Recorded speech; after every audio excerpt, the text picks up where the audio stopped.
Otro principio bastante importante y que no podemos dejar de comentar es sobre la libertad de disposición del salario por el trabajador.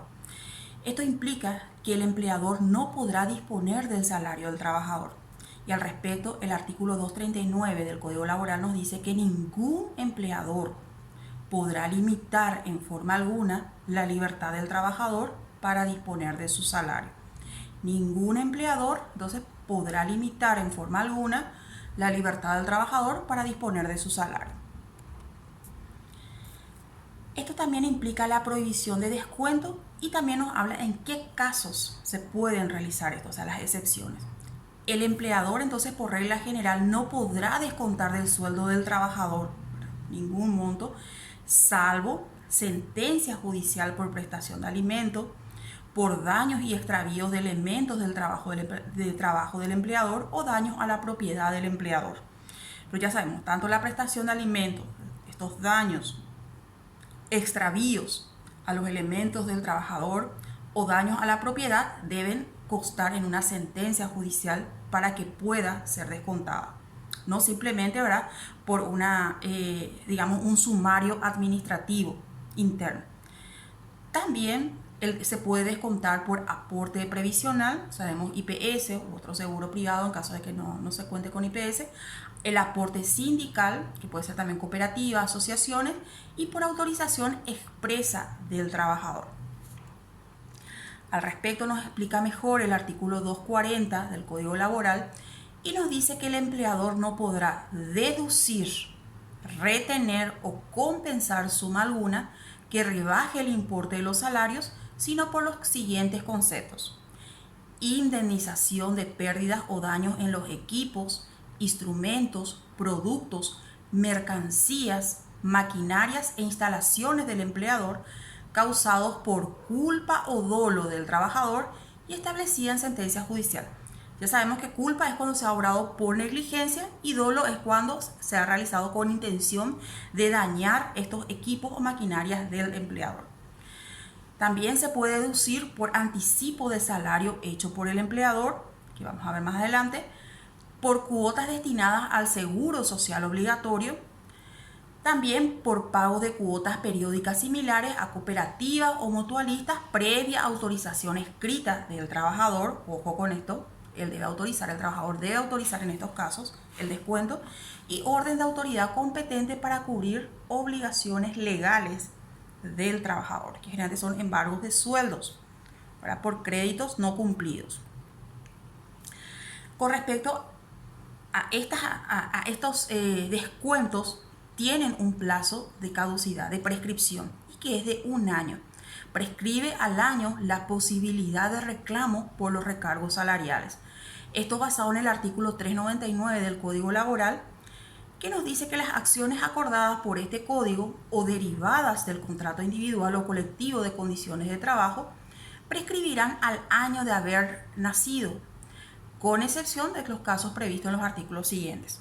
Cuando tenemos, por ejemplo, ciertos reclamos por horas extraordinarias, despido por falta de preaviso, sabemos que tiene 60 días el trabajador, o si es a favor del empleador, este tiene 30 días, que son otros plazos establecidos.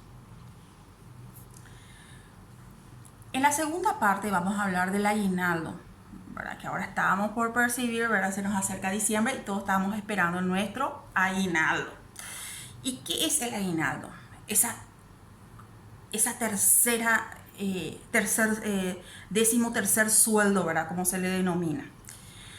Y justamente es eso, es una remuneración complementaria. Pues sabemos que son 12 meses lo que se nos debe pagar el salario en el año, y esta es una remuneración complementaria equivalente a un promedio del mes de trabajo, generalmente pagada el 31 de diciembre. No está prevista que el pago sea efectivamente el 31, pero la fecha tope para el pago es hasta el 31. Al respecto, el artículo 243 del Código Laboral nos dice que queda establecida una remuneración anual complementaria o aguinaldo equivalente a la 12ª parte de las remuneraciones devengadas durante todo el año calendario a favor del trabajador. ¿Qué implica la 12ª parte? Implica ¿verdad?, de que ese cálculo debe hacerse por los 12 meses trabajados.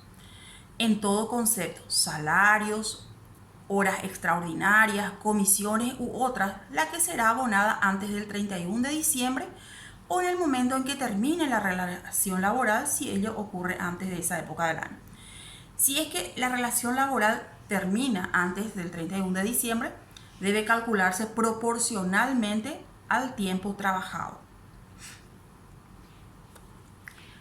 ¿Cómo es el método de cálculo? Es promediando, el famoso suma dividido contador. El aguinaldo entonces se calcula de esta manera, sumando todos los salarios anuales y dividiéndolos por 12. Suponiendo que el salario mínimo es de 2 millones, ¿verdad?, para que sea una cifra redonda, entonces serían en 10 meses 20 millones, ¿verdad? Y en 12 meses serían 24 millones. Dividido 12, 2 millones. Entonces va a ser un sueldo, un salario de 2 millones lo que le va a corresponder al trabajador en concepto de aguinaldo. Lastimosamente que los cálculos no son, ¿verdad?, siempre así tan prácticos, tan certeros, ¿verdad?, tan fáciles de hacer. Porque como sabemos, entran las comisiones, entran las horas extras, ¿verdad?, todo tipo de beneficio que ha percibido el trabajador durante el año. Cuando el trabajador deje el servicio del empleador, sea cual fuese la causa, se le pagará el aguinaldo proporcional hasta el día de dejar el trabajo. Eso nos aclara mejor el artículo 244 del Código Laboral al decir que cuando un trabajador deja el servicio de un empleador, sea por su propia voluntad o por haber sido despedido, percibirá, además de las indemnizaciones que le correspondiera, la parte proporcional del aguinaldo devengado hasta el momento de dejar el servicio. Esas eran las cosas un poquitito más complicaditas de calcular, ¿verdad?, pero no es tampoco tan difícil. Con respecto a la época y prueba del pago del aguinaldo, como dice, se presume que se paga el 31 de diciembre y también cómo se prueba con el recibo del aguinaldo como prueba del pago. Otra cuestión muy importante en cuanto al aguinaldo es que este es inembargable. No puede ser deducible bajo ningún concepto. Entonces, el principio general es que inexcusable es que el aguinaldo es inembargable. Entonces, no puede ser objeto de embargo alguno. También la acción prescribe a los 1 año, la acción para reclamar el cobro del aguinaldo.